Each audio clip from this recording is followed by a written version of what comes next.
Mia's fingers wrapped tight around Dante Russo's silk tie. She pulled his head down, forcing him to look at her face instead of the street. "Don't look up," she whispered. "There's a shooter on the roof at your 2 o'clock. Your driver just gave him the signal. Kiss me right now or you're dead." His hand came up slow and warm to the back of her neck. Then the glass door right where his head had been exploded into 1,000 pieces. It was 11 at night on a rainy Tuesday. The front entrance of the Black Diamond Club smelled like wet pavement, mixing with something Mia Carter couldn't quite name but instantly recognized. Cedarwood maybe, or leather that had been worn soft over many years. Or the specific smell of money so old it had stopped trying to prove anything to anyone. The kind of smell that stuck to men who owned cities instead of just living in them. Men who moved through the world like gravity, bent around them differently than it bent around everyone else. Mia stood near the heavy glass door she had just opened, shivering slightly in the damp night air. The air carried rain and car exhaust, and the electric feeling of a city that never once slept. Dante Russo paused right at the edge of the doorway. He wasn't walking out yet. He was just standing there checking his phone. His profile was sharp against the warm gold light, spilling out from the club behind him. At 36 years old, he carried himself with the kind of stillness that made noise feel like a personal insult. The kind of stillness that made movement around him seem messy and unnecessary. His jaw was sharp enough to cut glass. All clean angles and precise lines that said good genetics, and probably a childhood where showing weakness got dealt with quickly and harshly. Dark eyes that reflected light without really absorbing it, like even light knew better than to hang around too long. His hair was styled with the kind of casual precision that either cost serious money or came from natural gift. Probably both. The rain had dampened it slightly at his temples, making it look even darker than the black it already was. His suit was custom-made. She could tell by how perfectly it sat on his shoulders, by the way it moved with him instead of against him.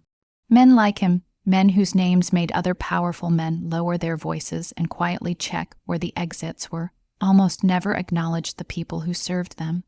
Mia had figured that out in her very first week, working at the Black Diamond. She had learned to read the tiny expressions that told you what mood someone was in and how dangerous they were right now. She had learned which guests were simply rich and which ones were genuinely dangerous. She had learned the difference between power that was inherited and power that had been taken by force and kept alive through fear.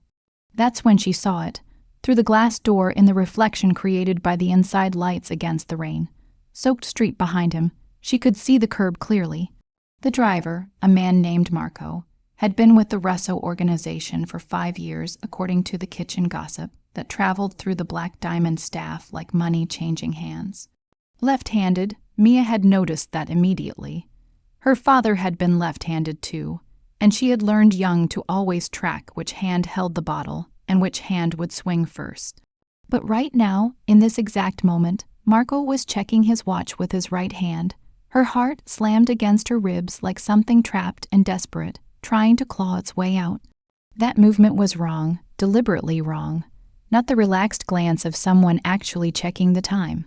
This was the specific and carefully practiced gesture of someone sending a signal she had only seen once before, in a completely different life, from a completely different desperate man who had been compromised, controlled, and forced to choose between the people he loved. Then she caught the flash, tiny, barely there at all, a small dot of red light dancing across Marco's cufflinks, expensive platinum things that briefly caught the city lights before disappearing back into the rain and the dark.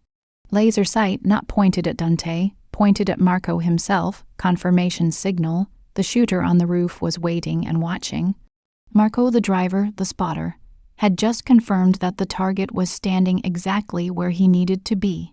In approximately 3 seconds, maybe 4, a bullet would travel through the exact space where Dante's head would be the moment he stepped fully outside onto the sidewalk. The glass door was bulletproof, but only up to a point. The Black Diamond was exclusive, not paranoid. The glass would slow the round coming through, maybe, but it would not stop it. Not at this range. Not with the kind of weapon that needed a laser sight at 50 yards. Mia's mind went through options at the speed of someone who had learned early that thinking too slowly meant dying. If she shouted a warning, the shooter would fire immediately. If she grabbed Dante physically, his security team would shoot her before her hands even made contact.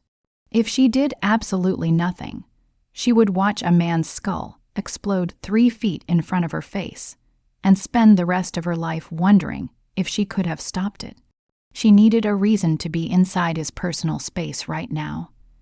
A reason that looked completely innocent to a professional shooter watching through a scope 5 blocks away. Something that would not trigger his security detail into pulling weapons. Something that would buy her exactly enough time to whisper a warning without alerting anyone that she had seen something wrong.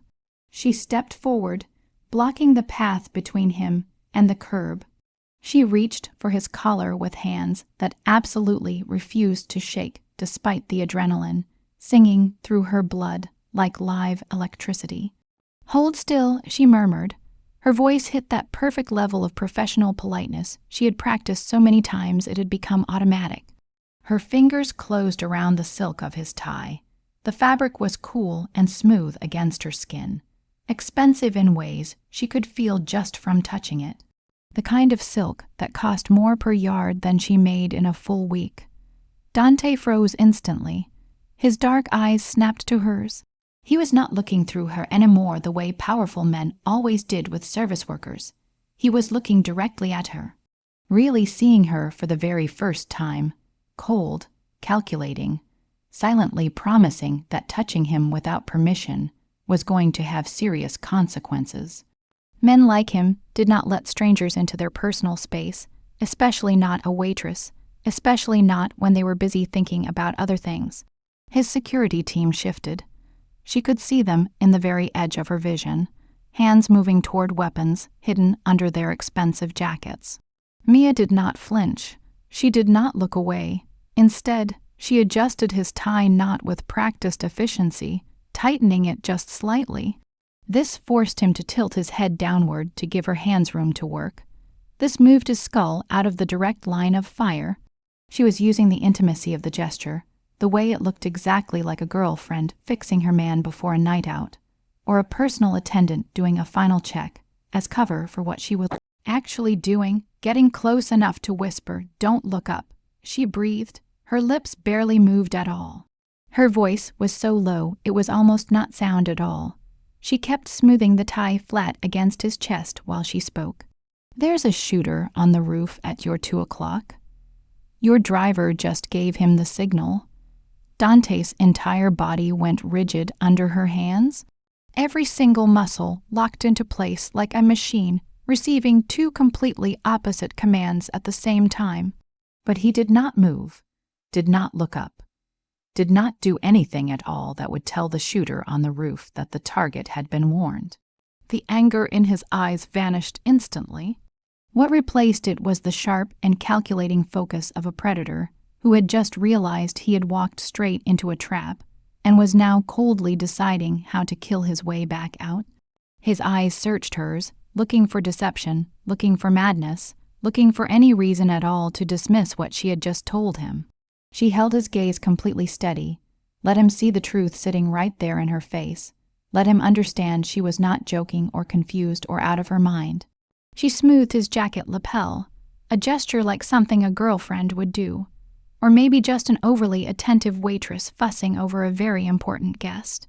To anyone watching, it would look innocent, natural, completely unremarkable. Her voice dropped even lower.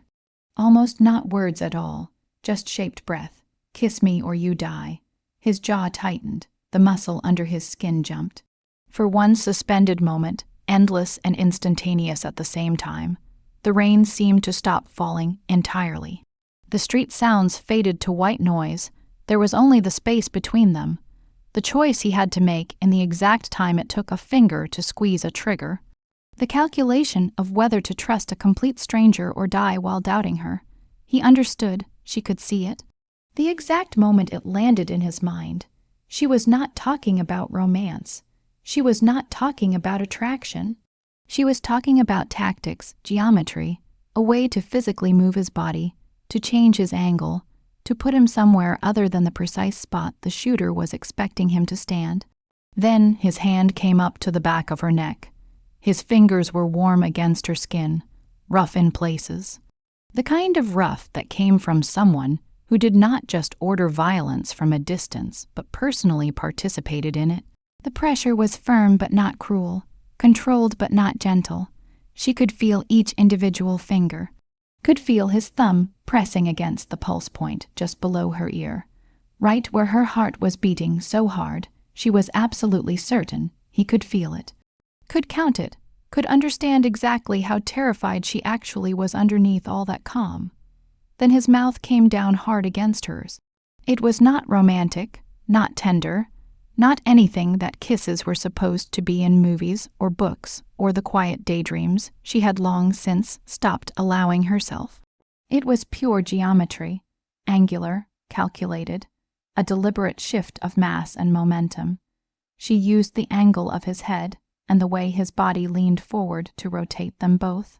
Her hands on his shoulders, pushing and pulling at the same time, using his own weight against him, forcing him 2 steps left and back against the bronze pillar, holding up the club's canopy. The glass door exploded. The sound came after the impact, a tiny fraction of a second delay that made no sense until you remembered that bullets traveled faster than sound, that you were already dead before you heard the shot that killed you. The bulletproof panel failed violently exactly where Dante's skull had been 3 seconds earlier. The impact point cracked outward in a perfect starburst pattern, before the entire pane dissolved into a shower of safety glass that fell like frozen rain. The world erupted into chaos, screaming. Someone inside the black diamond, a woman wearing diamonds and terror, shrieked at a pitch that physically hurt Mia's ears, shouting in multiple languages, all overlapping into one solid wall of noise. Car alarms going off in response to the sound. The screech of tires as vehicles that had been sitting at the curb suddenly floored it. Engines roaring. Drivers making the split-second decision that whatever was happening out here was absolutely not their problem, and getting away was more important than understanding. Dante's security team came pouring out of the building and out of the parked cars along the street. Men in dark suits moving with the smooth and practiced precision of serious military training, weapons appearing in hands with the speed that only comes from endless repetition. Bodies positioning themselves to form a defensive wall around their boss. She could hear them calling out positions, identifying threats, switching between languages like it was the most natural thing in the world. But Dante was still pressed against her, still holding the back of her neck, still close enough that she could feel his heart hammering hard against his own ribs, could feel each fast breath warm against her cheek, could see the exact moment his brain finally fully caught up with what had just happened. "The driver," he said. His voice was completely level despite the chaos happening all around them, despite the fact that someone had just tried to put a bullet through his skull. Despite everything, where is he? Mia's eyes found the curb. Marco was already on the ground, his wrists already secured behind his back with zip ties.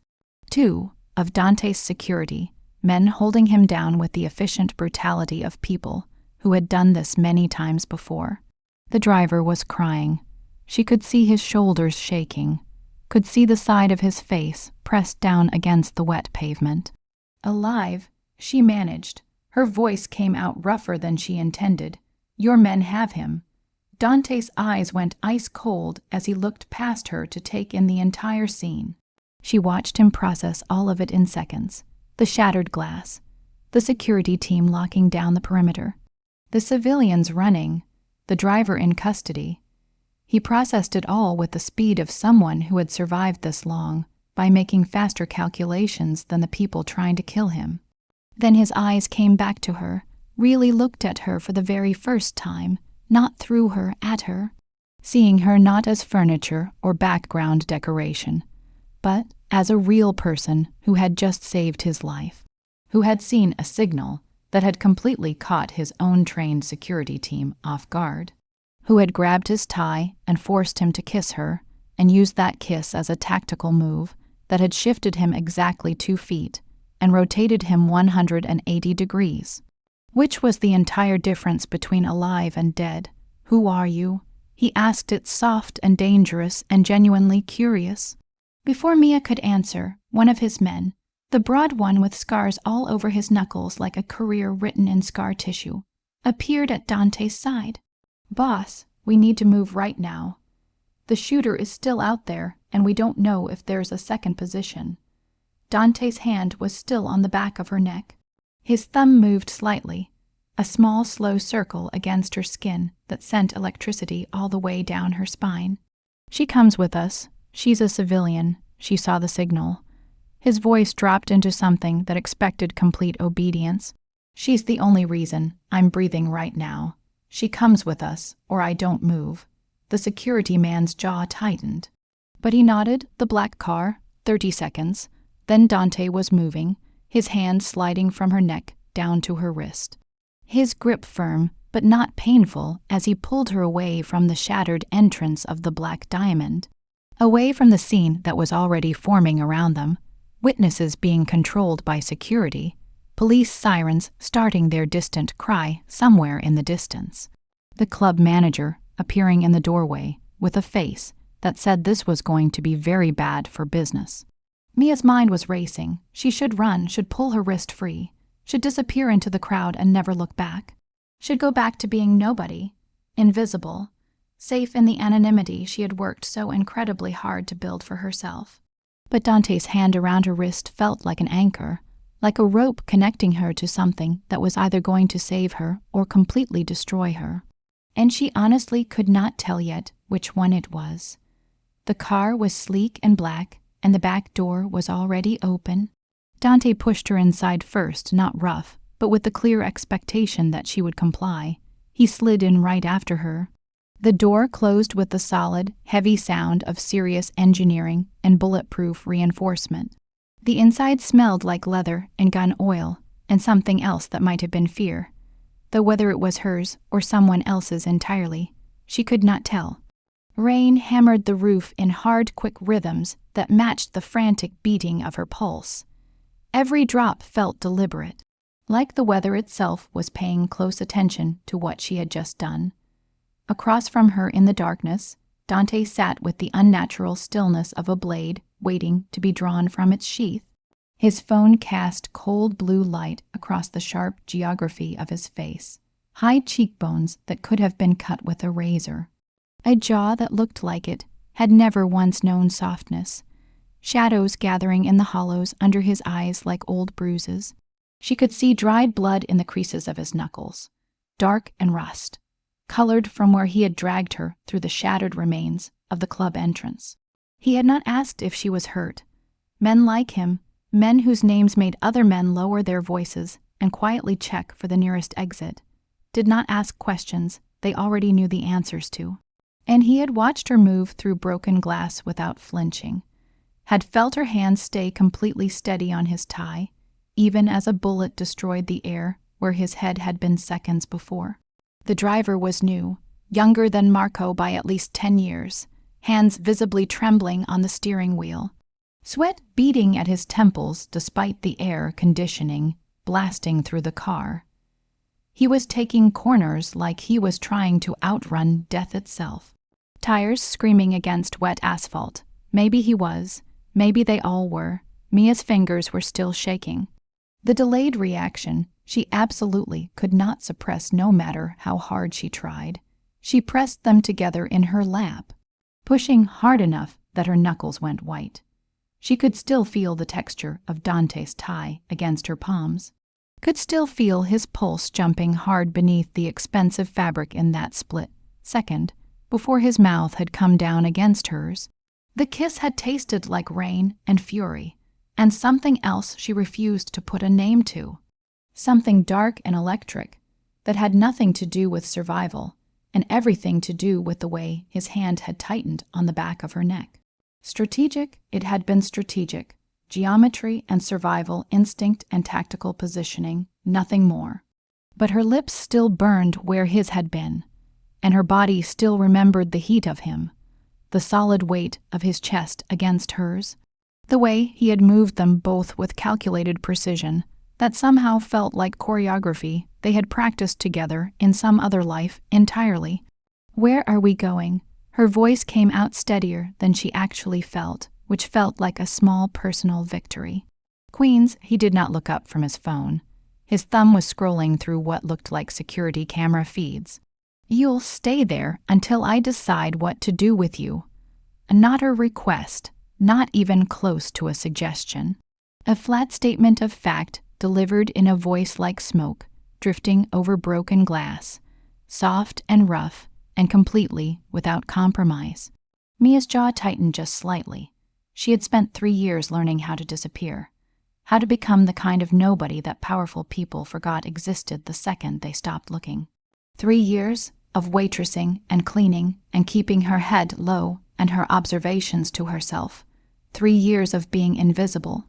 One whispered warning, one tactical kiss, and she had dragged herself right back into the exact world she had set fire to just to escape from it. The rain intensified, turning the city into a watercolor painting seen through a car window, lights bleeding into long streaks, buildings losing their edges, everything dissolving into impressionistic chaos. Mia watched the city disappear behind them and felt something tight and cold clench inside her chest. This was a mistake. This was a fatal mistake. She should have stayed silent, should have let the shooter take his shot, should have stayed nobody and safe, and very far away from men who kissed like open warfare. 23 minutes later, she counted because counting was the only thing keeping panic from winning. They pulled up to a brownstone that looked like abandonment given a physical form. Cracked concrete steps leading to a door that hung slightly crooked in its frame. Windows dark as closed eyes. Glass so filthy it was completely opaque. Tags layered over every inch of brick-like scar tissue building on top of itself. The kind of place where screams would not carry past the walls, where neighbors had learned a long time ago not to ask questions, where bodies could disappear without the inconvenience of anyone filing a report. Dante got out of the car with smooth, precise movements. He gestured her out with a slight tilt of his head. His hand coming to rest on the weapon she could now see clearly outlined under his jacket. The gun looked like an extension of him, natural, expected, as much a part of his body as his hands. Mia's legs felt unsteady as she stepped out onto the cracked pavement. Her work uniform, black slacks and white button-down that had seemed professional 6 hours ago, was torn at the shoulder now, spotted with blood that might have been hers or his or the shooter's. She honestly could not tell any more. Glass dust glittered in her hair like broken diamonds. Inside, the air tasted like dust and old secrets, and the particular smell of places where terrible things had happened, and nobody had bothered to clean up the evidence afterward. Minimal furniture occupied the front room. A scarred wooden table that looked like it had survived multiple interrogations. 2 chairs that did not match each other. A couch bleeding yellow foam from knife wounds in its upholstery. Water damage stained the ceiling in abstract patterns that looked disturbingly alive. The single, overhead bulb cast shadows that moved like living things, turning ordinary corners into possible threats. Dante moved through the space with the confidence of someone who knew every creaking board in the floor, every shadow, every way out. He went directly to the far wall, where a crooked painting of a city bridge hung at eye level, the kind of mass-produced art that decorated cheap motel rooms everywhere. His fingers found the frame's edge and swung it aside to reveal a wall safe. The combination spun under his fingers with practiced ease, each click deliberate and sure. When he turned back, he was holding a thick manila envelope. The kind of envelope that represented life, changing amounts of money or death warrants, depending on which side of it you happened to be standing on. $50,000. He set it on the table between them with the careful precision of someone handling a loaded weapon. Take it, disappear, Change your name. Leave the state. Forget tonight happened. His tone suggested this was completely routine. That he paid people to forget him the way other men tipped parking valets. That human memory was just another thing you could purchase like any other commodity. Mia stared at the envelope. She could see the edges of $100 bills through the paper. She could imagine exactly what $50,000 meant. First and last month's rent somewhere far away, a new identity, enough cushion to actually start over properly this time. Safety, anonymity, survival. Then she thought about the pattern she had seen in Marco's movements, the wrong hand watch check, the laser sight reflection, the specific choreography of that confirmation signal. Someone had taught him those exact signals. Someone was watching. Someone had deep access to security protocols, safe house locations, and the intimate inside knowledge of how Dante Russo thought and moved and reacted under pressure. She reached slowly past the envelope, telegraphing every single movement so he would not rate it as a threat. Her fingers closed around the cheap burner phone sitting next to his car keys. "What are you?" The phone came apart in her hands like she had been taking apart surveillance devices her entire life. Back panel off with her thumbnail, battery extracted with the efficiency of pure muscle memory. SAM card popped free and set neatly to the side. She arranged the 3 pieces in a clean line on the table. Each component a punctuation mark in a sentence he had not understood yet. Then she stood, smooth and unhurried. Dante's hand moved toward his weapon, did not draw it, just touched it. Fingers resting on the grip, thumb near the safety. A quiet reminder that he could. That the space between thinking about it and actually doing it was measured in fractions of seconds. Mia walked to the heating vent near the baseboard, her shoes silent on the warped floorboards. She knelt down, painfully aware of exactly how vulnerable the position made her, aware of his eyes tracking every movement like a predator tracking prey, and reached into the grate. The metal was cold against her fingers, rough with old paint and rust. Her hand found what she was looking for almost immediately. When she straightened up, she was holding a small magnetic tracking device between her thumb and forefinger. The indicator light pulsed red like a tiny mechanical heartbeat, current model, expensive, the kind that serious intelligence organizations used. "Not street-level criminals, there are 2 more," she said calmly, setting the device beside the disassembled phone. One in the couch lining, left side, about 8 inches deep. One behind the smoke detector, attached to the battery compartment. The silence that followed had actual physical weight. She could feel Dante's focus narrow and intensify, until the whole room seemed to shrink around them. Until there was only him and her, and the full implications of what she had just revealed. The air felt charged. Electric, like the moment right before lightning strikes. "This is not a safe house," Mia continued, turning to face him fully. His expression had gone past cold into something arctic. A blankness that was somehow more frightening than rage, because it suggested pure calculation without a single emotion attached to it. "Decisions being made that involved permanent solutions. This is a kill box. Whoever sent that shooter knew you would bring me here. They have been watching your backup plans for months, maybe longer. They know your routines.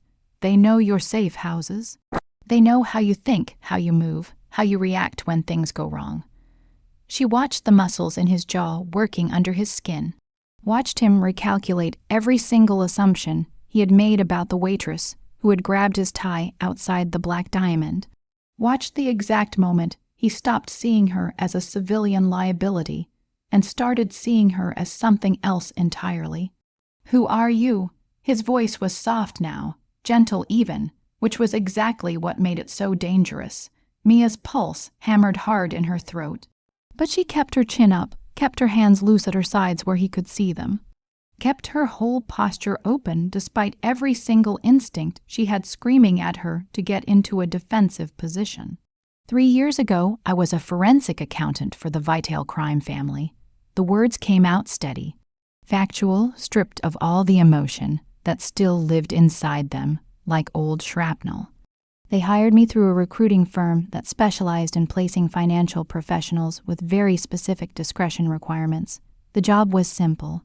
Clean up irregularities in their offshore accounts. Make the books look clean enough to pass federal scrutiny. Move money through enough shell companies and corporations that where it actually came from became impossible to trace. Dante had gone completely, unnaturally still. The kind of stillness that came just before violence or revelation. The irregularities were not mistakes, she continued. They were theft, $7.3 million missing over 4 years, systematically taken by the underboss, the boss's cousin, and his side woman. They had built an entire second financial structure, hidden inside the family's legitimate operations. It was honestly brilliant. The kind of careful long-term theft that took real sophistication to pull off. She paused, remembering the exact moment she had first seen the pattern buried in the numbers. The way certain accounts bled money in amounts just small enough to avoid triggering automated alerts. The way every transaction happened during times of high operational activity, when scrutiny was at its absolute minimum. I did not report it to them first, she said quietly. I went directly to the federal authorities and handed them everything, routing numbers, account passwords, documented proof of serious organized crime violations going back a full decade, wire fraud, money laundering, racketeering, tax evasion. I gave them a complete roadmap to taking apart the entire Betrayal operation. She gestured at the envelope of cash like it was pocket change. Meaningless given everything else. The Betrayals collapsed in 6 weeks. Federal seizures of every property, every account, every asset they had. Criminal charges rolling out like dominoes. The empire they had spent 3 generations building burned completely to ash because I remembered some numbers and had enough evidence to make them stick. Her eyes met his. The federal authorities gave me full immunity in exchange for my testimony. The organization put $3 million on my head anyway, because I did not just destroy the Betrayals. I proved that the financial side of organized crime was vulnerable, that accountants could be more dangerous than assassins. She let that sit for a moment. So I disappeared into the best hiding place in the world. Service work. Nobody looks at waitresses. Nobody remembers the woman who brings drinks and holds doors and adjusts ties. We are furniture, wallpaper, perfect invisibility. Her voice dropped, but I remember everything. I see patterns. I notice when something does not fit. And your driver's signal tonight. That is called a dead confirmation. The shooter does not fire until they receive that specific tell from a spotter on the ground. It is a 2-person operation designed to make absolutely sure the target is exactly where they need to be before pulling the trigger. Dante moved, 3 steps that closed the entire distance between them, until she could smell everything about him. Gunpowder embedded deep in the fabric of his clothes, the rain still drying in his hair, the expensive scent that had seemed merely costly back at the Black Diamond, and now just smelled like danger. Wearing a civilized mask, this close she could see the fine lines at the corners of his eyes, the scar tissue on his knuckles that spoke to years and years of violence, the way his pupils had dilated slightly as she spoke. The auditor, he said slowly, tasting the legend on his tongue like he was testing it. The woman who destroyed the Betrayals from the inside, the ghost story that financial people in organized crime tell each other to scare themselves. That was you. Not a question, an identification. Like he had just put a face to a myth. I am trying very hard to be nobody. Now, Mia said, even though her heart was genuinely trying to escape through her ribcage, even though her breathing had gone shallow, too late for that. His voice dropped to something almost intimate, almost gentle, which somehow made it more dangerous than anything else. Someone inside my organization gave up my routes, my schedule, my security setup, the locations of my safe houses. That kind of information requires the highest level of access. It takes real time to gather. It takes someone I completely trust. He shifted slightly closer, still not touching her, but close enough that she could feel the heat radiating off his body, could track the slow rise and fall of his chest, close enough that if she took a full deep breath, her own chest would brush against his. You said there are 2 more trackers. Yes, show me, not a request, a command delivered in a voice that expected it to be followed. Mia moved to the couch, intensely aware of him, following at a distance that felt simultaneously too close and somehow not close enough. She pushed her hand into the torn upholstery, feeling past the crumbling foam, rough and falling apart, until her fingers closed around smooth plastic. The second tracker came free with a sound like tearing fabric, bringing with it a small cloud of dust and old cigarette smell. The smoke detector required a chair. She dragged one over, wood scraping against the warped floor in a sound that made her teeth ache. She climbed up, painfully aware of how exposed this made her, how vulnerable. Back to a trained killer, her hands occupied, her balance uncertain. She took apart the smoke detector's cover with practiced efficiency, reached into the battery compartment, pulled out the third tracker. This one was smaller, more sophisticated, newer technology than the others. When she climbed back down, Dante was photographing each device from multiple angles with his phone. His expression had shifted into something cold and calculating, the mask firmly back in place. But she had seen beneath it for just a moment, had seen the quick flash of something that might have been genuine respect. "They have been watching me for months," he said quietly, more to himself than to her, mapping my movements, learning my habits, building a complete picture. His eyes lifted hers, and in them she saw the terrible clarity of someone realizing how completely and thoroughly they had been exposed. "You found 3 trackers in under 5 minutes. How?" "Because I understand how hunters think." Mia set the last tracker on the table beside the others, a small collection of Betrayal laid out in a neat line. "I was prey for 2 years. You learn to see the invisible systems of surveillance. You learn to notice what does not belong. You develop a sixth sense for the feeling of being watched." She met his gaze. "You learn that paranoia is not mental illness when they are actually out to kill you." His phone buzzed once, twice, 3 times in quick, hard succession. Each vibration seemed to drain something from his expression. Not fear. Something colder than fear. Resignation, maybe, or the recognition of something unavoidable he had been trying not to face. He looked at the screen, and for the first time since she had grabbed his tie outside the black diamond, Mia watched the mask crack completely. Not fear, something worse than fear. Something that looked like grief already anticipating itself. Marco is ready. He said quietly, the driver, the one who had signaled the shooter, the one Dante's security had dragged away while Mia was bleeding from glass cuts. She had not even noticed until the adrenaline faded and her hands started shaking. "Ready for what?" she whispered. Dante's jaw tightened hard, the muscle jumping beneath his skin. "We need to leave right now." The industrial basement smelled like rust and old blood and terror that had condensed into something almost breathable, almost thick enough to choke on. Mia stood at the edge of the shadows where the overhead light gave up against the darkness, her arms wrapped tight around herself, against a cold that had absolutely nothing to do with the temperature, and everything to do with the weight of what was about to happen. Water dripped somewhere in the dark with perfect, slow rhythm. Steady, inevitable, each drop felt like a countdown to something that could not be stopped. Only survived, Marco was tied to a metal chair in the center of the concrete floor, his face a painting of bruises in shades of purple and deep red and sick yellowish green. Blood had dried under his nose and in the corner of his mouth where someone had split his lip. His hands, bound tight behind the chair, had gone completely white from the restricted blood flow. But his eyes held something so much worse than physical pain. Terror, raw and animal, and guilt that looked like it was eating him from the inside out, and underneath all of it, a desperate, drowning kind of love that made Mia's chest ache with recognition.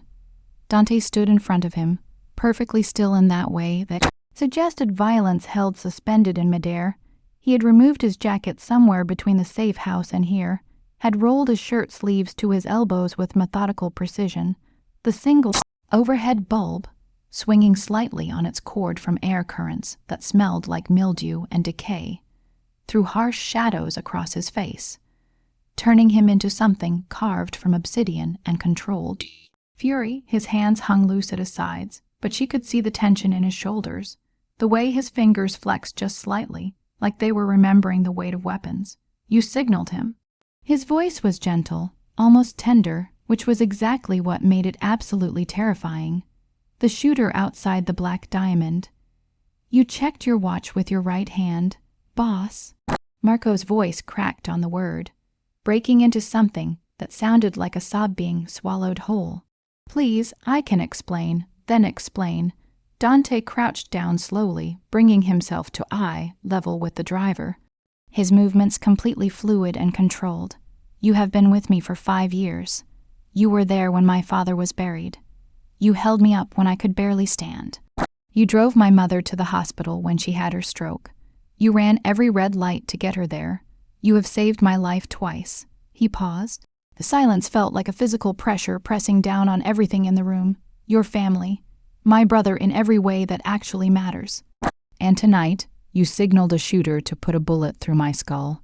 The words hung in the air like razor wire, sharp and thin and capable of drawing blood just by existing. "I did not want to," Marco whispered. Tears cut clean tracks through the blood and grime coating his face, making him look younger than his 32 years. "I swear to you, boss. I swear on my father's grave I never wanted to. They have Sophia. They took my sister. They said they would kill her if I did not do it. Who?" The word came out soft as silk sliding over steel. "Give me names. I do not know their names. I never saw their faces." Marco was speaking faster now, the words pouring out like confession, like prayer, like last rites. Just phone calls. Always different numbers, different voices. Instructions delivered like they were reading off a script. "They knew things, boss. They knew about the accounts in the islands. They knew about the shipping lines through Vancouver. They knew about your mother's medication and where you buy your suits and the name of the woman you had dinner with last Tuesday." His voice broke completely. "They knew about Sophia's diabetes, type 1, insulin dependent. They knew she needs injections every 6 hours or her blood sugar crashes and she goes into shock. They sent me a photo." His breathing was coming in ragged gasps now, right at the edge of hyperventilating. "They sent me a photo of her tied to a chair in a room I did not recognize. There was a timer on the wall behind her, counting down. They said if I did not give the signal, if I hesitated even for 1 second, they would let that timer run out. They said they would make me listen on the phone while she begged for insulin they were never going to give her." Mia's stomach turned to ice. "This was how you turned loyalty into a weapon.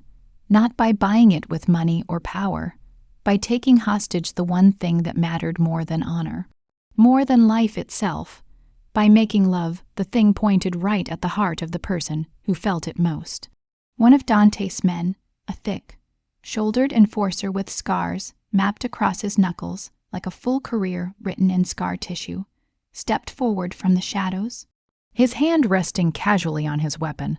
"Want me to finish him, boss? Make it quick." "No." Dante stood slowly, his expression unreadable as carved stone. "Marco, look at me." The driver lifted his head with visible effort, like his neck could barely support the weight of what he was carrying. The grief in his eyes was almost impossible to look at directly, the kind of anguish that came from having to choose which person you loved was going to die. "Where is Sophia right now?" "I do not know." Marco's voice was barely a whisper. They said after tonight, after you were gone, they would let her go. That was the agreement. That was what they promised." His breathing was ragged and labored. "But it is worse than that, boss. It is so much worse. They knew you would capture me. They knew you would bring me here. They planned for this. They wanted this." Something about the way he said it, the tone, the resignation, the terrible finality of it, made every instinct Mia had spent 2 years sharpening start screaming inside her skull. "Marco," she said, stepping forward from the shadows before she could think better of it. "What did they do to you?" His eyes found hers. The waitress who had saved the man he had been ordered to help kill. The stranger who had spotted the signal he had spent 3 days praying no one would notice. She saw understanding pass between them like an electric current, the recognition shared by 2 people who had both been caught inside machinery too large to escape, too powerful to fight, too unstoppable to slow down. "I am so sorry," he whispered, and his bound hands fumbled behind his back, fingers catching at the fabric of his shirt. Then his entire body lurched forward, and he began tearing at his buttons with his chin.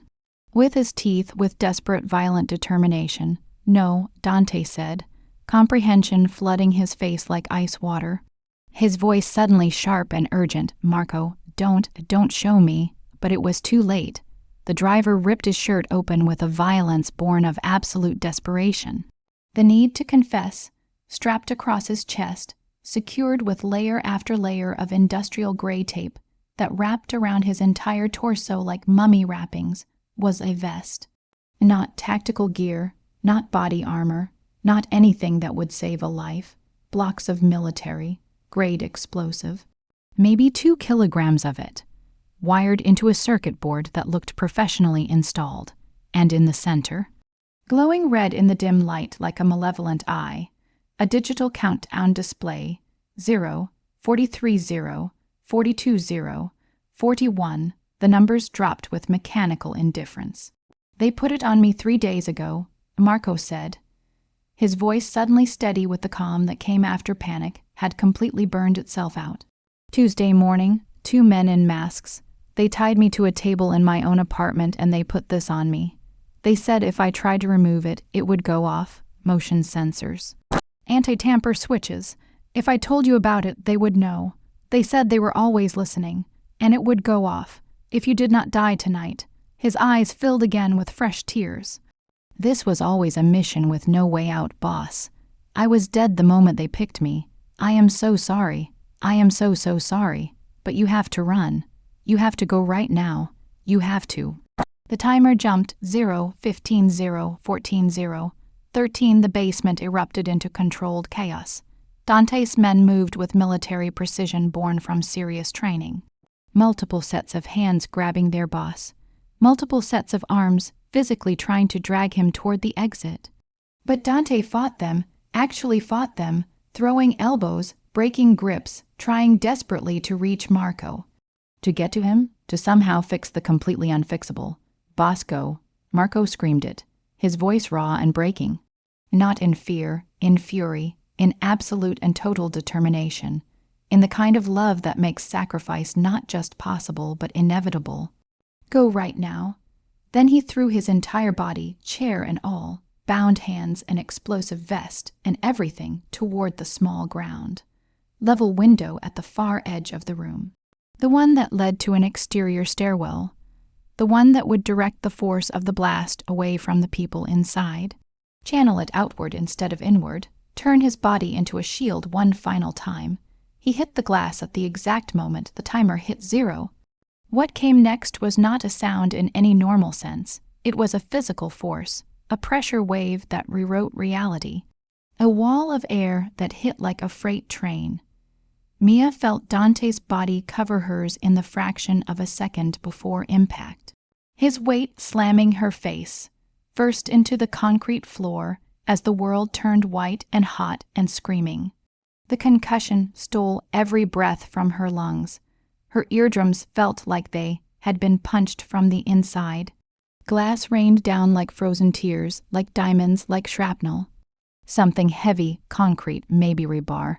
She honestly could not tell, crashed into the floor, exactly where she had been standing 3 seconds before.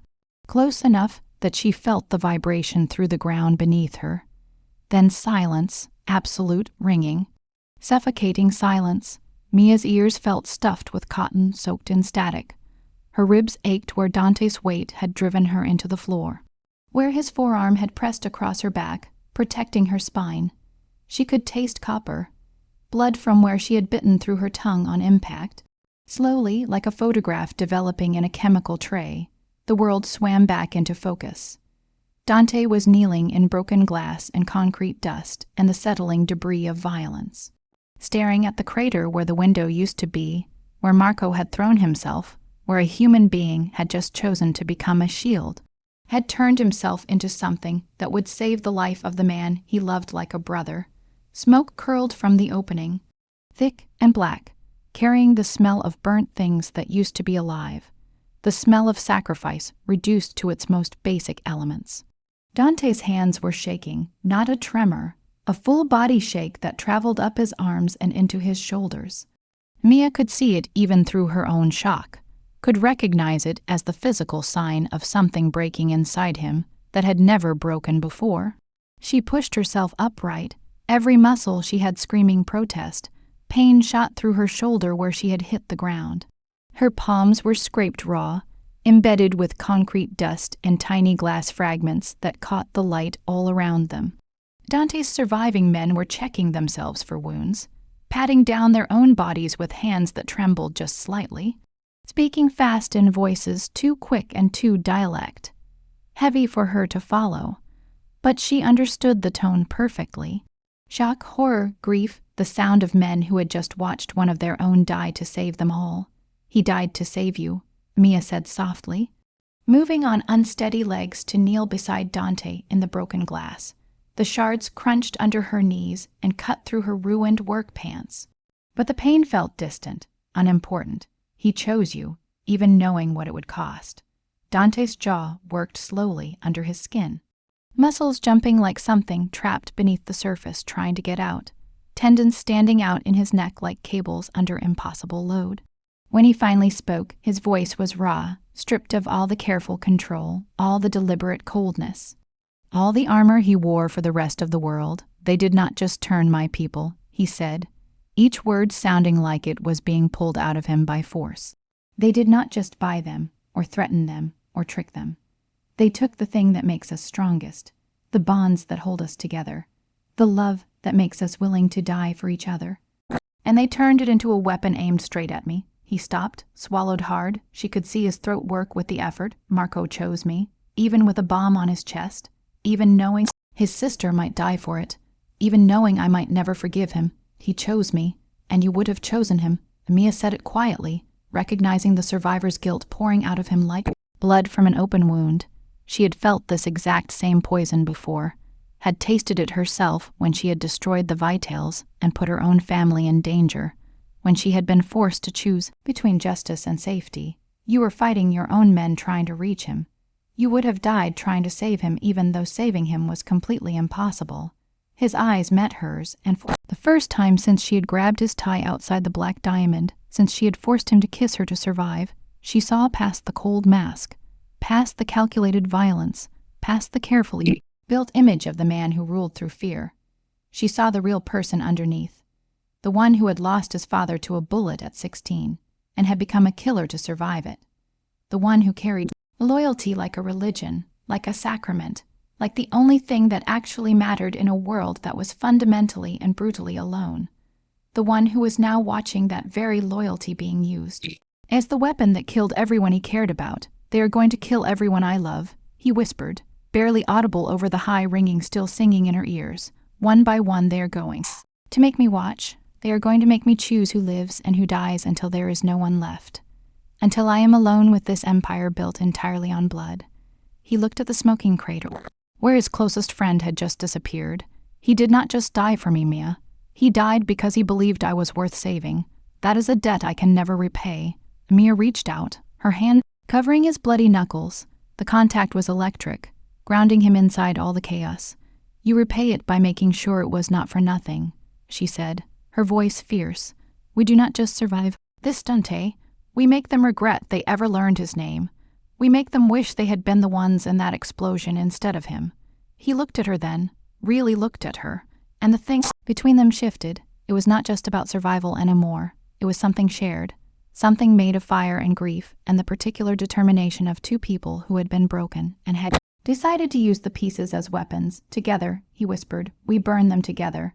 His expression shifted, the terrible human vulnerability closed like a blast door dropping, like armor sliding back into place. When he looked at her again, it was with the cold, calculating focus of someone who had just identified exactly the asset they needed to win. "You said you destroyed the Vitals from the inside," he said, his voice reclaiming its control. "Yes. Then you know how to bring down an empire." Not a question, a recognition of exactly what she was. What 3 years of hiding had not changed. "The auditor, the woman who turned numbers into weapons. I do," she said quietly, "and I will." The mobile command center smelled like electronics and stale coffee, and the specific tension that lived in spaces that came just before either violence or revelation. Banks of monitors lined the walls of the converted surveillance truck, each screen showing a different angle of the city. Traffic cameras, security feeds, satellite images that absolutely should not have been accessible to private citizens. The gentle hum of servers created white noise that somehow made the already small space feel even more claustrophobic. Mia sat at one of the computer terminals, her fingers moving across the keyboard with the muscle memory of someone who had spent years making numbers confess their secrets, lines of code scrolling past, financial records, shell corporation registries, the digital architecture of an empire built on fear and very carefully laundered money. Dante stood behind her, close enough that she could feel his presence like heat against her back, close enough that his breath moved the hair at the back of her neck when he leaned forward to read the screen. The money trail goes back to a shell corporation registered in Delaware, she said, pulling up a cascade of interconnected accounts. But the actual authorization signatures, she paused, her blood turning to ice water. They are coming from inside your own organization, a highest level access, someone with biometric clearance to your offshore accounts, someone who knows your full security setup, someone who would show me. She pulled up the digital signature, the timestamp, the authorization code that required both a password and a fingerprint scan.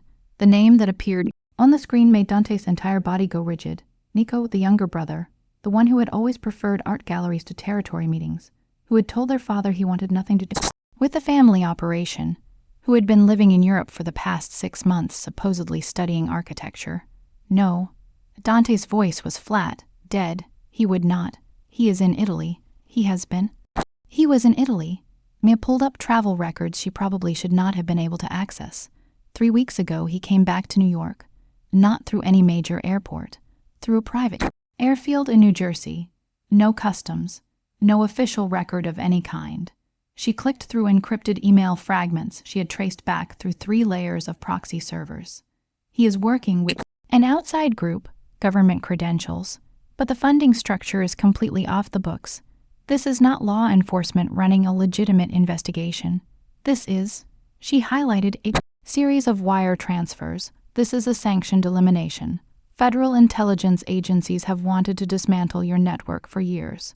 If your brother is handing them everything, the offshore accounts, the shipping routes, the names of every official you have bought, they will not just arrest you. They will erase me. Dante finished, his voice hollow. Make it look like a gang, or clean up the power vacuum before anyone else can take advantage. Eliminate the competition and tell everyone they made the city safer. His hand moved almost without thought to the weapons locker mounted on the truck wall, his fingers curling around a handgun with the ease of a man who had been holding weapons since before he was old enough to properly hold anything else. I am going to walk into that building and kill everyone in it, he said quietly. No. Mia stood, positioning herself between him and the weapons. You go in shooting and you die. They are expecting exactly that. They want you emotional. They want you reckless. That is why they killed Marco the way they did, to break you, to make you stop thinking and start just feeling. His eyes went black. Ice move. I have your routing numbers memorized. The words hit like a physical blow. Dante froze, his hand still on the weapon. Every offshore account. Mia continued, her voice absolutely steady despite her heart trying to tear itself loose from her chest. Every shell corporation. Every laundering pipeline. Every number sequence needed to access the fortune you have spent 10 years building. It is all in here. She pressed 2 fingers to her temple. You walk out that door on a suicide mission, and I delete everything. I freeze your assets. I transfer your money to charity. I burn your empire to the ground before you can throw your life away. The silence stretched like razor wire between them. You are blackmailing me. His voice was soft, dangerous, kind of soft that usually came just before bones breaking. I am saving you, she said, because someone has to. He moved faster than she anticipated. One moment he was across the truck. The next, his hands were hitting the wall on both sides of her head, caging her in. The weapon was forgotten. His body was a wall of heat and barely restrained fury pressing close enough that she could literally count his heartbeats through the fabric of his shirt. Why? The word came out ragged, raw. Why do you care whether I live or die? You could take that 50,000. You could disappear again. You could go back to being nobody and safe and far away from all of this. Why are you still here? Because she saw herself in his rage. Because she recognized the specific kind of grief that came from watching loyalty used against you. Because when he had covered her body with his during the explosion, something fundamental had clicked into place. The truth that men who protected others before themselves were rare enough to be worth saving. Because when his mouth had come down against hers outside the black diamond, there had been one single endless second where it had not felt tactical at all. Because you cannot kill them if you are dead, she said instead, her voice barely above a whisper, but I can destroy them while you are still breathing. His eyes searched hers. This close she could see flecks of gold buried in the darkness, could see the scar tissue at the corner of his left eye where something, a blade, a bullet, had passed much too close. Could feel the heat radiating off him in waves that made the small space feel incendiary. What is your plan? He asked finally. Mia let out a shaky breath. You handle the blood. I handle the money. But we do this together or we do not do it at all. For a long moment he did not move. His gaze dropped to her mouth, lingered there, then came back up to her eyes. The air between them felt charged and dangerous, like the moment just before lightning strikes. Then slowly he pushed away from the wall. 72 hours, he said, moving back to the monitors, his voice shifting into something calculating and controlled. That is how long before Nico completes the exchange. After that, he hands over my location to the team, and I am dead within 24 hours. Then we have 72 hours to make him wish he had never been born, Mia said, settling back into the chair. Her hands were shaking, so she placed them flat on the keyboard to steady them. Pull up his travel history, his card records, his phone logs. I need to see every pattern, every routine, every place he feels safe. And then, she said, pulling up a map of the financial district, we remind everyone that the thing about empires built on fear is that they burn beautifully. Dante moved to stand beside her. Not behind her this time. Shoulder to shoulder, equal. His hand brushed against hers on the keyboard. Neither of them pulled away. One condition, he said quietly. What? When this is over, I want you to tell me the real reason you are helping me. Mia's breath caught. She did not look at him. Could not. The real reason. The one she was not saying. She forced herself to keep typing. To keep focusing on the numbers moving across the screen. To ignore the way her skin burned everywhere his hand touched hers. Deal, she whispered. The subway at 2 a.m. was controlled chaos. Fluorescent lights flickering like stars giving up. The screech of metal against metal, echoing through tunnels that smelled like electricity and old secrets. Mia pressed herself against the grimy tile wall, her heart hammering as another train roared, passed close enough that the displaced air pulled at her clothes. They had been moving locations when the ambush hit. It started with the lights cutting out, systematic. Like someone flipping switches in a specific order. Then the first shots. Muzzle flashes painting the platform in strobe light violence. Dante had moved with lethal precision, his body positioning itself between her and the gunfire before her mind had even processed the danger. His men, a 3, who had survived that night in the basement, returned fire with the efficiency of soldiers. But there were too many on the other side. Go. Dante's voice cut clean through the chaos. He shoved Mia toward the tunnel entrance, his weapon firing. East Tunnel, 3rd Junction. There is a maintenance door. The words disappeared into the crack of gunfire. Mia ran, the tunnel darkness swallowed her whole. Behind her, the sounds of close combat echoed like thunder, trapped underground. She could hear Dante's voice, sharp commands followed by screams that ended too quickly. Her shoes slapped against wet concrete. Rats scattered from her path. The air tasted like electricity and rust. 3rd Junction, she counted in her head, trying to remember the lay. Out he had shown her in the truck, trying not to think about the sounds behind her that meant people were dying. Then footsteps, running, multiple sets not behind her, ahead. Mia skidded to a stop, her breath ragged. The tunnel split in 2. In the dim emergency lighting, she could see shapes moving in the right passage. Tactical gear, professional, these were not street-level criminals. These were trained operators. She went left. The new tunnel was narrower, older, water dripping from ceiling pipes that probably predated half the city's current building codes. Her hands found the wall, using it to navigate as she half ran, half stumbled forward. The footsteps behind her multiplied. Getting closer, the tunnel ended at a maintenance platform overlooking the active tracks. Mia spun, searching desperately for a way out, and saw it. A rusted ladder leading down to the live line. Not good, but better than being captured. She grabbed the first rung just as flashlight beams hit her. Don't move, American accent. Government then. Worse. Mia's mind calculated angles and trajectories with the same cold precision she used for financial analysis. The ladder would take 3 seconds.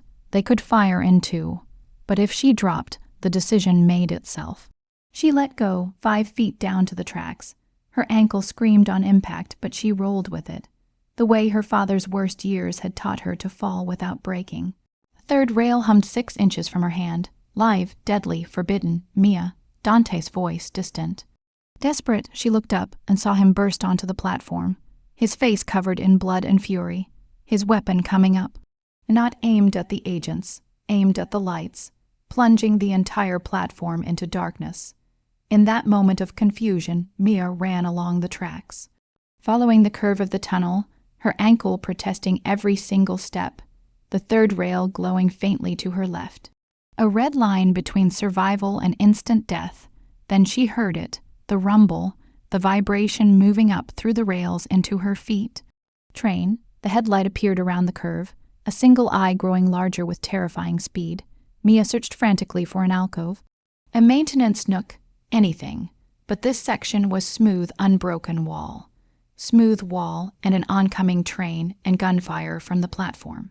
A ricochet sparked off the tunnel wall inches from her head.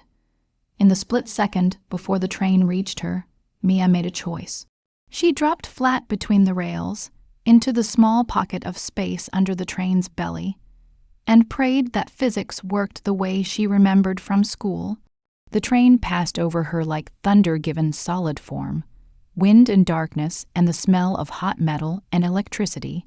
Her entire body pressed flat against the concrete, her fingers splayed against debris and rat filth, and the absolute certainty that if she lifted her head even 1 inch, it would not stay attached to her shoulders. The train kept coming, car after car after car, an eternity compressed into seconds, then silence. Mia lay there, her breath coming in ragged sobs. She could hear shouting above, Dante's voice raw with something that might have been grief. She tried to move. Her legs would not respond. Her vision grayed at the edges. Above on the platform, she heard Dante scream, not in any language, in the universal sound of someone losing the thing they could not survive losing. Then hands, rough, dragging her from between the tracks, not enemy hands, his men, his remaining men, pulling her up as another train's distant rumble began building behind her. Is she alive?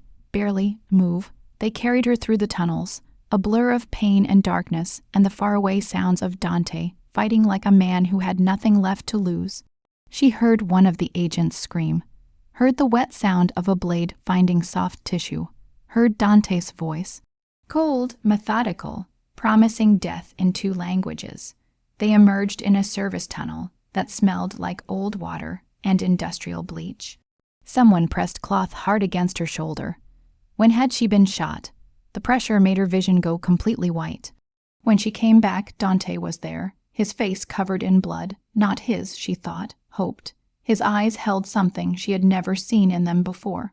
Emptiness, she's alive. One of his men was saying, wound is clean through and through.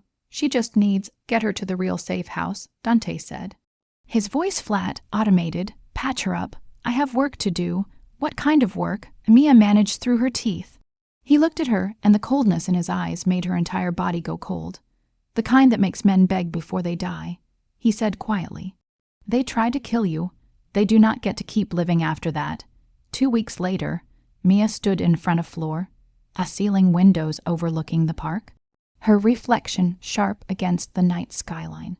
The penthouse smelled like money, that particular combination of expensive flowers, aged whiskey, and the subtle warmth of leather furniture that cost more than most people's annual salary. Her dress was deep red silk that moved like blood when she walked. Her shoulder, healed now except for the thin new scar, ached with phantom pain. Behind her, champagne glasses clinked. Performative laughter, the kind that wealthy people used as armor, drifted through the space like smoke. "You look stunning," Nico said, approaching with 2 flutes of champagne. He was 3 years younger than Dante. His features softer, his smile easier to access. Where his brother carried violence like a tailored suit, Nico wore civility like camouflage. "Red is absolutely your color." Mia accepted the glass with a smile that felt like broken glass inside her mouth. "Thank you." His hand settled on the small of her back, possessive, proprietary, and it took everything she had not to flinch. Not to think about how Dante's touch had felt nothing like this. How when Dante had put his hands on her, even in fury, there had been a question in it. An unspoken request for permission she could have refused. Nico's touch assumed consent without asking.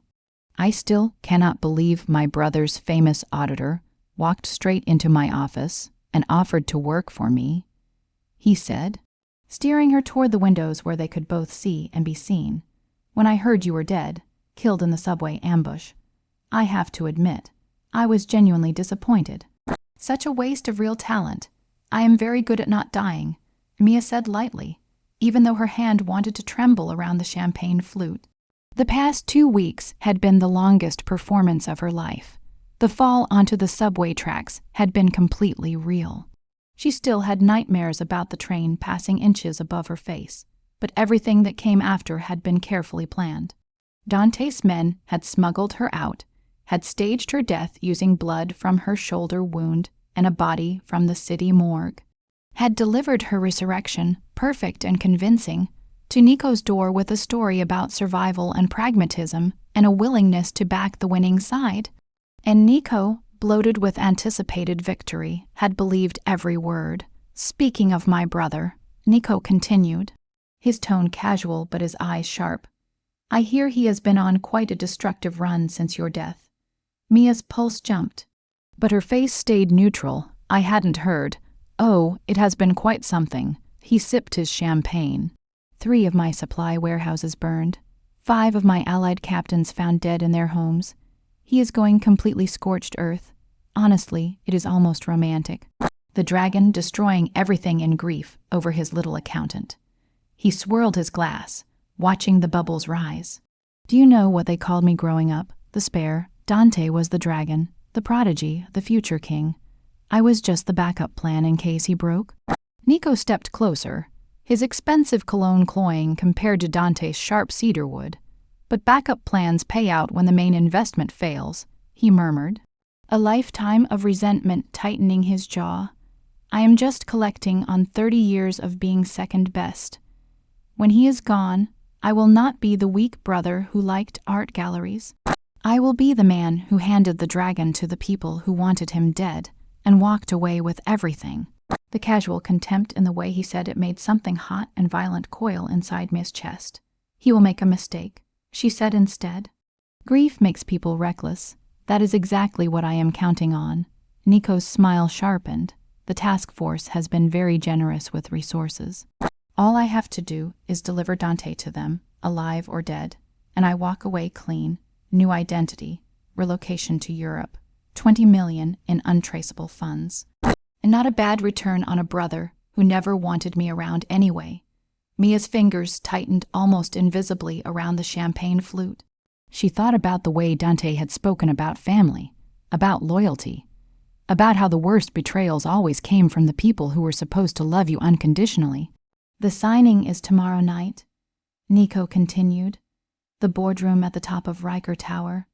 Very dramatic, very official. Government agents, wire transfers, the whole theatrical production of it. And you," he turned to face her fully, his hand coming up to touch her cheek, "are going to help me make sure all the financial transfers go through without a single problem. That is what you do, isn't it? Make numbers behave?" Mia met his eyes and let him see exactly what he wanted to see. Ambition, calculated self-interest, the survival instinct of someone who had learned that loyalty was a luxury the hunted could not afford. That is exactly what I do, she said. 3 days before the subway ambush, Mia sat in the mobile command center with Dante, staring at maps of the city's underground system. They had been working for 18 hours straight. The air tasted like stale coffee, and the particular exhaustion of knowing that death was on a fixed schedule. If something goes wrong, Dante said quietly, if we get separated, nothing will go wrong. Mia's fingers flew across the keyboard, checking the route. Mia, his hand covered hers on the keyboard, stilling her completely. If something goes wrong, I need you to know there is a contingency. She looked up at him. His eyes were red, edged from no sleep. His jaw shadowed with stubble. He looked human in a way that made her chest physically ache. What kind of contingency? The kind where you have to trust me even when everything looks exactly like betrayal. He pulled up a file on the screen. Financial records for Nico's entire operation. My brother thinks he is being careful, but he uses his own biometric data for everything. If we can clone his information, his fingerprints, his eye scan, his voice authentication, we can access everything he is trying to hide. Getting close enough to clone all of that would require getting inside his operation, Mia said slowly. Which means making him believe you switched sides, Dante finished. The full implication settled between them like something heavy being set down on the floor. You want me to fake my death, Mia said slowly, and go to him. I want you to be the thing he does not see coming. Dante's hand was still covering hers, his thumb tracing small, slow circles against her palm. Whether unconscious or entirely intentional, she could not tell. He will believe you survived because you are the auditor. He will believe you switched sides because he thinks everyone has a price. He will keep you close because he needs someone who truly understands financial architecture. And when he does, I clone his biometric data, Mia finished. And you use it to destroy him from the inside. Yes, she should have said no, should have recognized this for exactly what it was.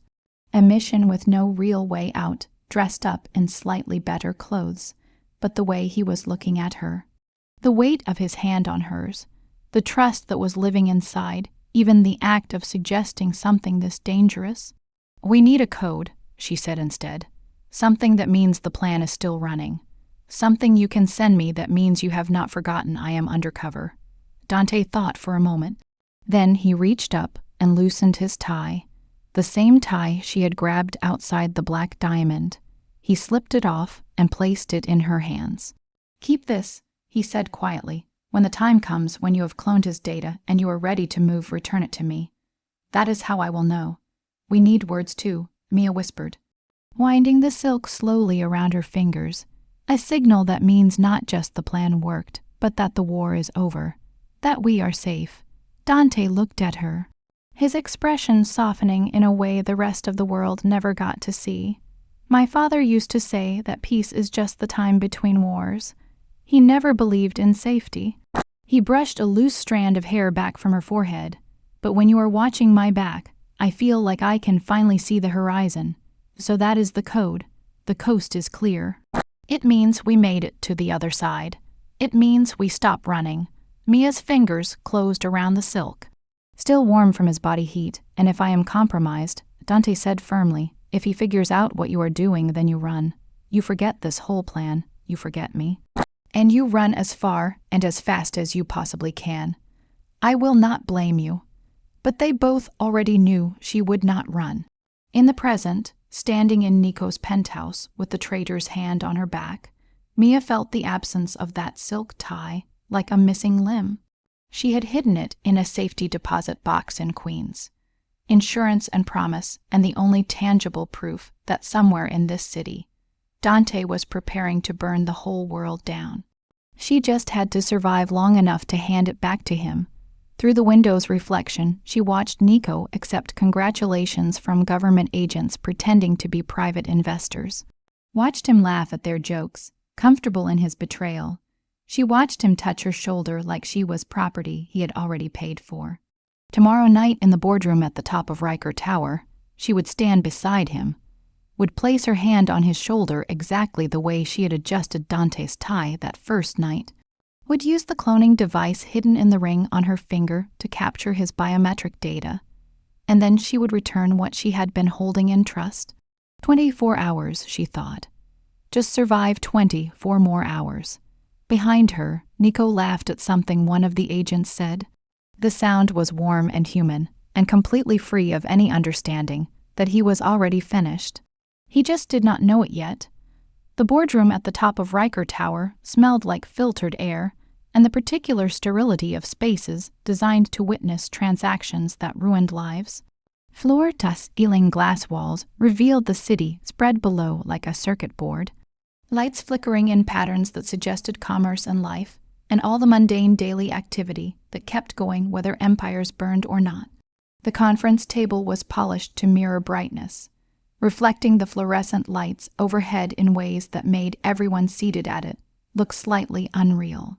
Mia stood at Nico's left shoulder, her hand resting lightly on the back of his chair, her body positioned exactly where a trusted advisor would stand. The red dress, his choice, a statement that the auditor now belonged to him, caught light like fresh wounds every time she moved. Her fingers were steady, they had to be. The ring on her right index finger, platinum band, set with a single black stone that Nico had given her yesterday as a welcome gift, contained a biometric scanner so sophisticated it could clone fingerprints from a casual touch, capture eye, patterns from reflected ambient light, record voice signatures from ordinary conversation, technology that cost more than most people made in an entire lifetime, purchased with money stolen from his own brother's accounts. Irony had a specific taste, like copper, like betrayal. Across the table, 3 men in suits that quietly announced government salary sat with the false ease of predators pretending to be domesticated. Not official intelligence work, the kind that operated in the spaces between congressional oversight and plausible deniability, the kind that made people disappear and called it national security.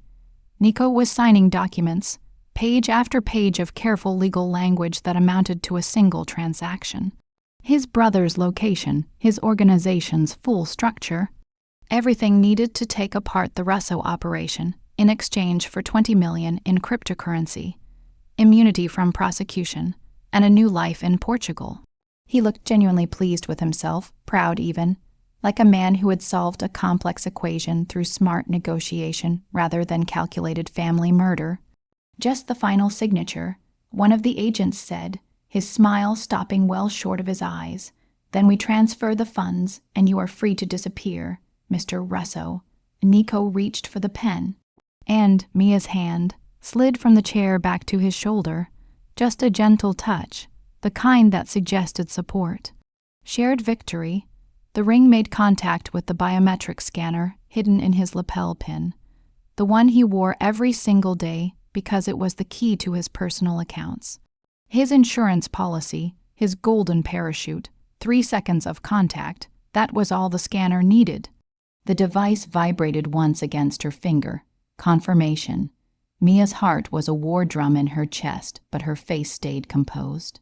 The mask she had worn for 2 weeks, playing the survivor, the pragmatist, the woman who chose winning over loyalty, was so perfect now that she almost believed it herself. Almost then the boardroom doors opened. Dante walked in alone, unarmed, his hands empty and raised slightly. The gesture of someone surrendering, but he was covered in blood that was not his own judging by the way he moved, fluid, unhurt, controlled. The blood was spray pattern across his white shirt, his face dark at the temples. He looked like he had walked through something terrible. Looked like he had been the one who made it necessary. The government agents stood instantly, weapons appearing with the speed of training and paranoia. Nico pushed back from the table hard, his chair scraping against the polished floor, his face draining of every drop of color. Dante, he started, his voice already cracking. Brother, Dante said softly, and the single word was a complete condemnation. I believe you have something that belongs to me. We have an arrangement with Mr. Russo, one of the agents said. His weapon trained directly on Dante's chest. You are not welcome here. Leave now or what? Dante's smile was empty. Terrible, you will shoot me, please. I have already been shot 4 times today. I barely notice anymore. He took 1 step forward. The agents tensed. Fingers moved toward triggers. The air itself seemed to hold its breath. That was when Mia moved. Her hand, still resting on Nico's shoulder, shifted just slightly, just enough to activate the cloned biometric data. Her other hand produced a small tablet from her clutch, her fingers moving across the screen with speed born from pure muscle memory and practice. The display screens behind the conference table, mounted panels meant for presentations and video calls, all turned red simultaneously.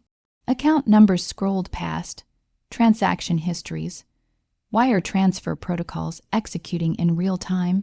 What? Nico spun to look at the screens, then at Mia. What did you do? I am the auditor, she said quietly, stepping away from him, putting real distance between herself and the man who thought he owned her. I remember numbers, I see patterns, and your biometric security. She held up the ring, let him see the tiny scanner embedded in the stone. It was impressive, past tense. The screens showed everything, every account Nico had built up, the government bribe money, his personal fortune, the assets he had taken from Dante's organization, all of it draining, transferring, disappearing into routing sequences that would take forensic accountants months to untangle, if they ever managed to at all. Destination: Dante's personal holdings. No, Nico whispered, his hands scrambling for his phone, trying to stop the hemorrhage of his entire financial life. No, no, no. The agents understood it all simultaneously. The color left their faces as they grasped what Mia's expression meant. No money meant no payment meant no leverage. No leverage meant they had committed multiple federal crimes for a payday that had evaporated like smoke. One of them swung his weapon toward Mia. Dante moved, not toward Mia, toward the agent. The distance closed in heartbeats. The weapon discharged once, twice, but Dante was already inside the man's guard, his hand closing around the agent's throat with the precise pressure of someone who knew exactly how much force it took to stop someone from breathing without ending it immediately. How to make someone regret pulling a trigger without granting them the mercy of a quick death. The other agents turned their weapons on Dante. But Mia was already moving. She crossed the space to his side, pulled something from her clutch, not a weapon. A phone, she showed them the screen. I have been documenting everything, she said, her voice completely steady. Every meeting, every transaction, every crime committed while wearing government badges. It is all backed up to 3 separate servers with automatic release protocols. You can shoot us both. But in 12 hours, every major news organization in the country gets the complete story of how federal intelligence tried to use organized crime to justify bigger budgets and expanded powers. The older agent, the one with scars that said fieldwork rather than desk, lowered his weapon slowly. We could still kill you. You could. Dante agreed, his hand still around the first agent's throat. But then you would have to explain to your supervisors why the operation failed, why your team is dead, why the media has proof of your crimes. He released the choking man who collapsed gasping to the floor, or you could walk away, disappear, retire quietly, forget any of this ever happened. The older agent looked at his team, looked at Nico, who was still staring at the screens in genuine horror as his entire fortune completed its disappearing act, looked at Mia, who held his entire career in her hand disguised as a phone. This is not over, he said finally. Yes, Dante said gently. It is. The agents backed toward the door, weapons still out but no longer aimed. Self-preservation winning over pride. The door closed behind them with a soft click that sounded like a period at the end of a sentence that had taken 3 weeks and too many lives to finish writing. Nico was still at the table, his hands shaking, his face a mask of shock and rage and the particular despair of someone who had just lost absolutely everything. You were dead, he said to Mia. I saw the reports. You were dead. I got better, she replied. Then she reached into her clutch one final time. and produced something that made Dante's expression shift. Not soften exactly, but change into something almost unguarded. His tie, the one she had grabbed outside the Black Diamond, the one she had used to save his life, the one he had given her in the mobile command center 3 weeks ago with instructions to return it when the job was done. She crossed to him, her heels clicking against the polished floor, and reached up to loop it around his neck. His hands came up automatically to help, but she batted them away gently. This was hers to do. The coast is clear, she murmured, tying the Windsor, not with the same precision she had used that very first night. His hands settled on her waist. Warm, steady, certain in a way that felt nothing like Nico's touch, and everything like arriving somewhere after a very long journey. "It always is," he said quietly, "when you are watching." Behind them, Nico made a sound, broken, defeated. But neither of them turned. The brother was already irrelevant, already finished. The real federal authorities, not the corrupt ones playing games, would arrive within the hour. Mia had sent them everything they needed to prosecute, to dismantle whatever remained of Nico's half-built operation. Some betrayals deserved the cold mercy of law rather than the hot satisfaction of violence. Ready to go home, Dante asked. Mia adjusted the tie one final time, smoothing it flat against his blood-stained shirt. "Where is home, anywhere you are," he said, and meant it completely. The distance between deciding to leave and actually leaving was exactly 47 steps across polished marble. 3 elevator rides, and one final moment where Mia looked back at the boardroom and saw Nico still sitting at the table, staring at empty screens that displayed his own ruin. She felt nothing, not pity, not triumph, just the hollow, quiet satisfaction of an equation that had finally balanced the way it should have all along. Then Dante's hand found hers, and they walked out of Riker Tower into a Manhattan evening that smelled like rain and car exhaust and the particular electricity of a city that never once stopped moving, never stopped consuming, never stopped offering someone new the chance to become someone different.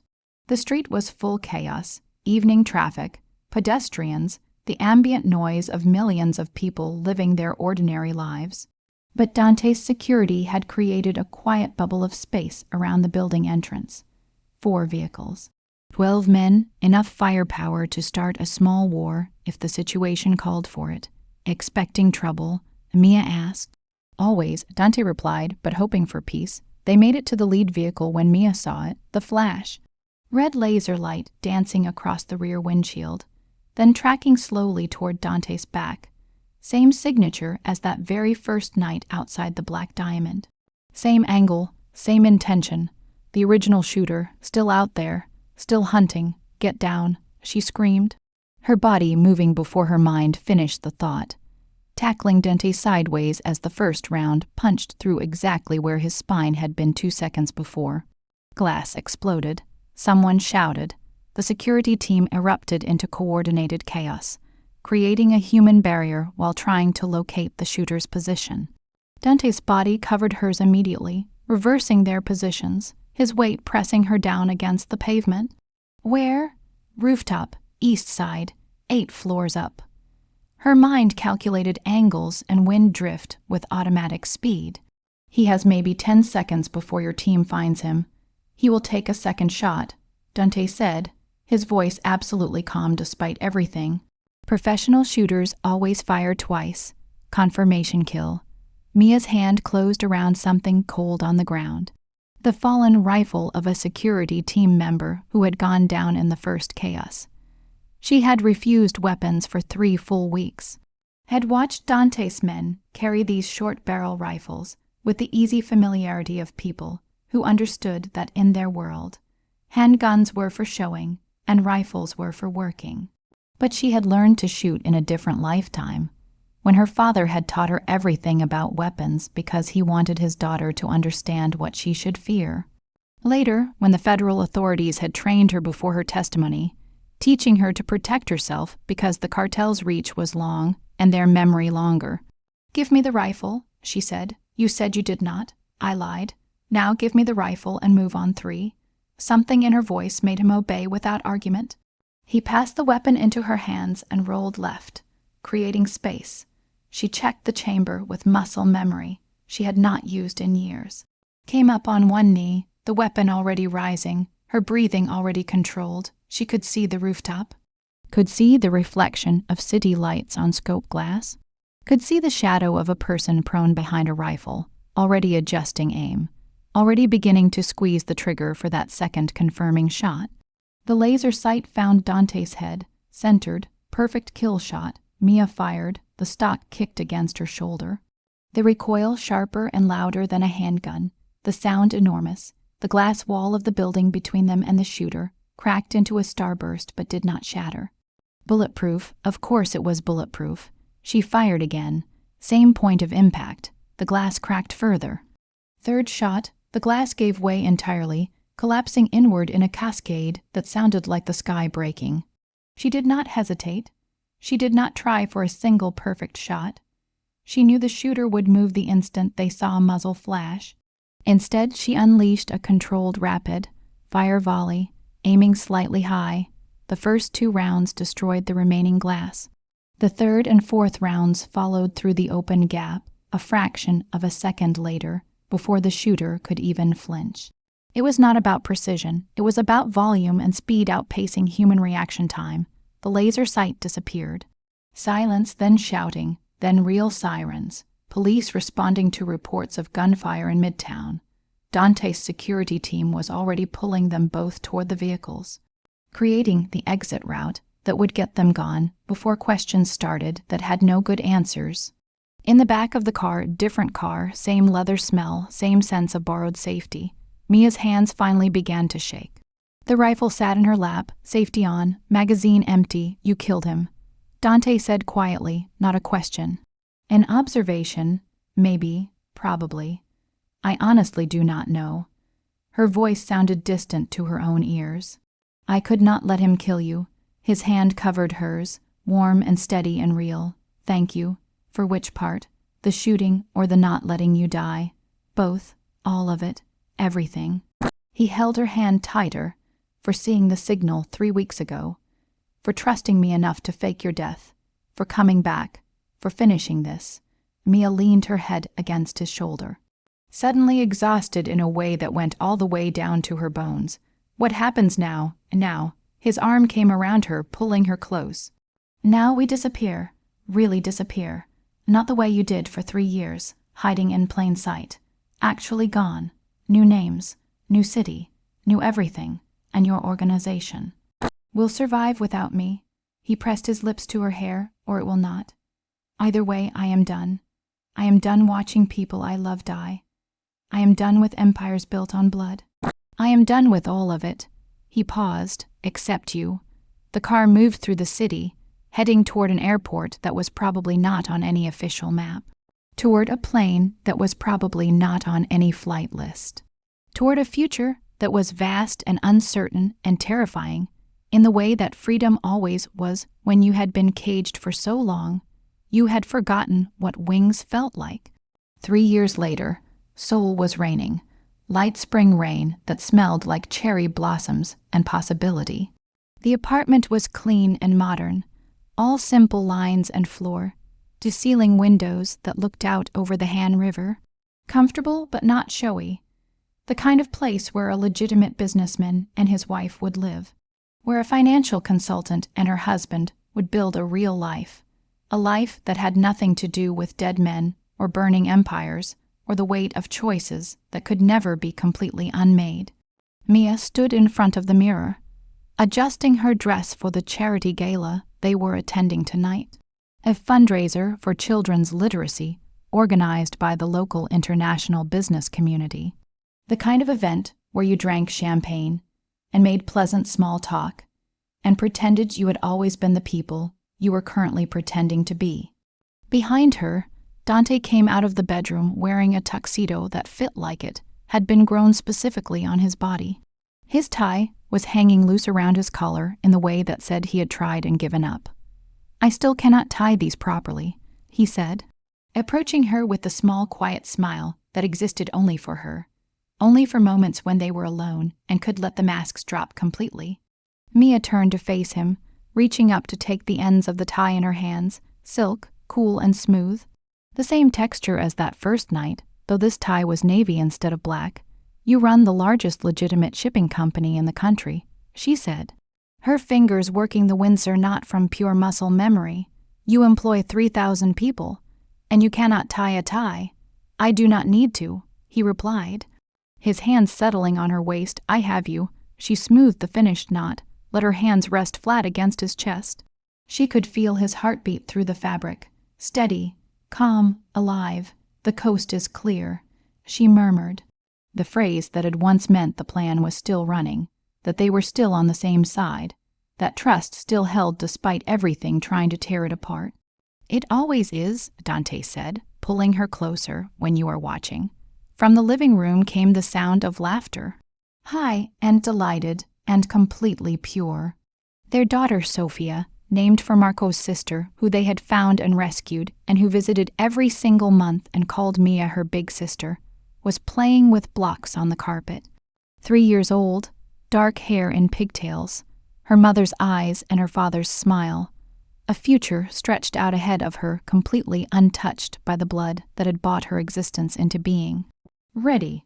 Mia asked, always, Dante said, and meant it in ways that had nothing to do with charity galas and everything to do with the life they had built from the ashes of the people they used to be. They walked into the living room together. Sophia looked up, squealed with absolute delight, and ran toward them with the total unconditional trust of a child who had never known fear, never known real loss, never known that her parents were anything other than boring business people who told her bedtime stories and checked under the bed for monsters that were entirely imaginary. Mia picked her up, held her close, breathed in the smell of baby shampoo and innocence. Dante's arm came around them both, creating a circle that was whole and complete and exactly right in ways that had nothing to do with perfection and everything to do with survival. Outside, the city continued its evening rhythm. Rain fell, the river flowed. The city lived and breathed and moved forward without knowing or caring about the man who had walked away from his empire, or the woman who had burned one dynasty to save another. And in an apartment overlooking it all, 3 people who had been made in violence and tempered in blood played with building blocks and laughed and got ready for a party where they would drink champagne and be boring. It was everything. It was enough. It was salvation wearing the disguise of an ordinary Tuesday evening. And when Mia adjusted Dante's tie one final time before they left, the gesture that had started as pure survival and transformed somewhere along the way into love, she felt the full weight of everything they had survived, everyone they had lost, every choice that had led them here. The coast was clear. Finally, completely, forever, she was watching. He was safe. They were home.